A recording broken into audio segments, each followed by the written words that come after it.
ಸವದಿಯನ್ನ ಕಟ್ಟಿಹಾಕಲು ಜಾರಕಿಹೊಳಿ ರಣತಂತ್ರವನ್ನೇ ರೂಪಿಸಿದ್ದಾರೆ. ಅವನು ಮತ್ತೆ ಬಿಜೆಪಿಗೆ ಬರಲು ನಾವು ಬಿಡಲ್ಲ ಅಂತ ಅಥಣಿಯಲ್ಲಿ ರಮೇಶ್ ಜಾರಕಿಹೊಳಿ ಗುಡುಗಿದ್ದಾರೆ. ಸವದಿಯನ್ನ ಕಟ್ಟಿಹಾಕೋದಕ್ಕೆ ಜಾರಕಿಹೊಳಿ ರಣತಂತ್ರವನ್ನೇ ರೂಪಿಸಿದ್ದಾರೆ. ಅವನು ಮತ್ತೆ ಬಿಜೆಪಿಗೆ ಬರಲು ನಾವು ಬಿಡಲ್ಲ ಅಂತ ಅಥಣಿಯಲ್ಲಿ ರಮೇಶ್ ಜಾರಕಿಹೊಳಿ ಗುಡುಗಿದ್ದಾರೆ. ಬಿಜೆಪಿ ಬಿಟ್ಟು ವ್ಯಕ್ತಿತ್ವವನ್ನ ಹಾಳು ಮಾಡಿಕೊಂಡ ಮುಂದೆ ಸವದಿ ಬಿಜೆಪಿ ಬರೋಕೆ ನಾವು ಅವಕಾಶ ಕೊಡಲ್ಲ ಅಂತ ಲಕ್ಷ್ಮಣ ಸವದಿ ಕ್ಷೇತ್ರದಲ್ಲಿ ರಮೇಶ್ ಜಾರಕಿಹೊಳಿ ಅಬ್ಬರಿಸಿದ್ದಾರೆ. ಲಕ್ಷ್ಮಣ ಸವದಿ ವಿರುದ್ಧ ಹರಿಹಾಯ್ದಿದ್ದಾರೆ ರಮೇಶ್ ಜಾರಕಿಹೊಳಿ. ಅಥಣಿಯಲ್ಲಿ ಲಕ್ಷ್ಮಣ ಸವದಿ ಕ್ಷೇತ್ರದಲ್ಲಿ ನಿಂತು ಅಬ್ಬರದ ಭಾಷಣ ಮಾಡಿದ್ದಾರೆ ರಮೇಶ್ ಜಾರಕಿಹೊಳಿ. ಕಾಂಗ್ರೆಸ್ ತೊರೆದು ಬಿಜೆಪಿ ಸೇರಿದಾಗ ಲಕ್ಷ್ಮಣ ಸವದಿಗೆ ಹೆಚ್ಚಿನ ಲಾಭವಾಯಿತು. ಆದರೆ ಇದೀಗ ಸವದಿ ಬಿಜೆಪಿ ತೊರೆದು ಕಾಂಗ್ರೆಸ್ ಸೇರಿದಾಗ ಬಿಜೆಪಿಯಿಂದ ಪೀಡೆ ಹೋಗಿ ಅದು ಕಾಂಗ್ರೆಸ್ ಪಾಲಾಗಿದೆ. ಬಿಜೆಪಿಯಲ್ಲಿ ಸವದಿ ಇದ್ರೆ ರಾಜ್ಯದಲ್ಲಿ ಅತಿ ದೊಡ್ಡ ನಾಯಕ ಆಗಿರ್ತಿದ್ದ. ಕಾಂಗ್ರೆಸ್ನಲ್ಲಿ 5 ವರ್ಷ ಶಾಸಕರಾಗಿ ಕೆಲಸ ಮಾಡಬಹುದು. ಬಿಜೆಪಿ ಬಿಟ್ಟು ತನ್ನ ವ್ಯಕ್ತಿತ್ವವನ್ನ ಹಾಳು ಮಾಡಿಕೊಂಡ. ಬಿಜೆಪಿ ಬಿಟ್ಟಿದ್ದು ಒಳ್ಳೇದಾಯ್ತು. ಇನ್ಮುಂದೆ ಸವದಿ ಬಿಜೆಪಿ ಬರೋಕೆ ನಾವು ಆಸ್ಪದ ಕೊಡೋದಿಲ್ಲ. ಲಕ್ಷ್ಮಣ ಸವದಿ ಬಿಜೆಪಿಗೆ ಮರಳಿ ಬರೋದು ಅಷ್ಟೊಂದು ಸುಲಭದ ಮಾತಲ್ಲ. ಮೊದಲಿಗಿಂತಲೂ ಈಗ ನಾವು ಬಿಜೆಪಿಯಲ್ಲಿ ಒಳ್ಳೆಯ ಸ್ಥಾನಮಾನವನ್ನ ಪಡೆದಿದ್ದೇವೆ ಅಂತ ಲಕ್ಷ್ಮಣ ಸವದಿ ವಿರುದ್ಧ ರಮೇಶ್ ಜಾರಕಿಹೊಳಿ ಹರಿಹಾಯ್ದಿದ್ದಾರೆ.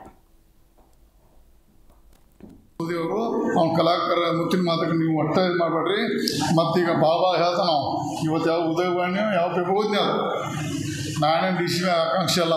ಸಿಕ್ಕರ ಪಂಚಾಯತಿ ಚೇರ್ಮನ್ ಹಾಕೋಣ ಸಿಕ್ಕರ ಡಿ ಸಿ ಬ್ಯಾಂಕ್ ಹಾಕೋಣ. ನಾಳೆ ಜಿಗಿದು ಬರ್ತಾನೆ ನಾವು ಜಾರಕಿಹೊಳಿ ಮನ್ಯಾಗ ಬಂದು ಕಾಲ್ಕೊಂಡು ತಗೊಂಡ್ದ ನಾವು ನಮ್ಮ ಮನೆ ಡಿ ಕೆ ಶಿವಮಣ್ಯಾಗ ಏನಂದ್ರೆ ಒಬ್ರು ಮುಂದೆ ಹೇಳ್ದ ಮನೆ ನಾನಾ ಅಧ್ಯಕ್ಷ ಅಂತ ಹೇಳಿದಂತ ಇಲ್ಲಿ ಬಂದ ಪೇಪರ್ ಸೀಟ್ ಕೊಡ್ತಾನೋ ನಾನಾ ಅಧ್ಯಕ್ಷ ಆಕಾಂಕ್ಷಿಲ್ಲ. ಸಿಕ್ಕರ ಮಂದಿ ಜಿಗಿದು ಬರ್ತಾನೆ ನಾವು.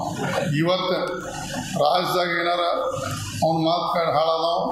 ನಮ್ಮ ಜೊಲ್ಲೆ ಸಾಹೇಬ್ MP ಕಳ್ಕೊಂಡು ಮಾತು ಕೇಳಿ ಲಕ್ಷ್ಮಣ ಸವದಿ ಮಾತು ಕೇಳಿ, ನಮ್ಮ ರಮೇಶ್ ಕತ್ತಿ ಡಿ ಸಿ ಬ್ಯಾಂಕ್ ಕಳ್ಕೊಂಡು ಲಕ್ಷ್ಮಣ ಸವದಿ ಮಾತು ಕೇಳಿ ಸರಿಯಾಗಿ ನಮ್ಮ ಜೊತೆ ಅವರು ಏನೋ ಕರಿಗೆ ಪಾಪ ಈಗ ಹುಚ್ಚಾಗಿದಾರಲ್ಲ ಲಕ್ಷ್ಮಣ ಸವದಿ ಮಾತು ಕೇಳಿ ಇಬ್ಬರು ಅಂತ ಡೇಂಜರ್ ಮೆಡಿಸಿನ್ ನಾವು ತಾತ ಮತ್ತು ಸುಧಾರ್ತಾನೆ ಎಲ್ಲೂ ಮಾತಾಡ ಕೆಟ್ಟ ಶಬ್ದ ಎಲ್ಲೂ ಎಲ್ಲ ಮಾತಾಡಿಸ್ತಾನೋ ಮತ್ತು ಚಂದ ಮಾತಾಡ್ಕೊಂಡು ರಾತ್ರಿ ಚಂದ ಹೋಗಿ ನಕ್ಕೊಳ್ತಾವ. ಅದಕ್ಕೆ ದಯವಿಟ್ಟು ನೀವು ಈ bank D C bank election Mahesh ಕುಂಟು ಬಿದ್ದಿರ್ಬೋದು. ಈ ಅಥಣಿ ಭಾಗ ಡೈರೆಕ್ಟರ್ ಅವರ ಇಂಥ ಕಲಾಕಾರದ ಲಕ್ಷ್ಮಣ ಸವದಿ ಅವರು ಅವ್ನ ಕಲಾಕಾರ ಮುತ್ತಿನ ಮಾತಕ್ಕೆ ನೀವು ಒಟ್ಟ ಇದು ಮಾಡಬೇಡ್ರಿ. ಮತ್ತೀಗ ಬಾಬಾ ಹೇಳ್ತಾ ನಾವು ಇವತ್ತು ಯಾವ ಉದಯವಾಣಿ ಯಾವ ಪೇಪರ್ ಓದ್ನಿ ಅದು ನಾನೇನು ಡಿ ಸಿ ಆಕಾಂಕ್ಷೆ ಅಲ್ಲ.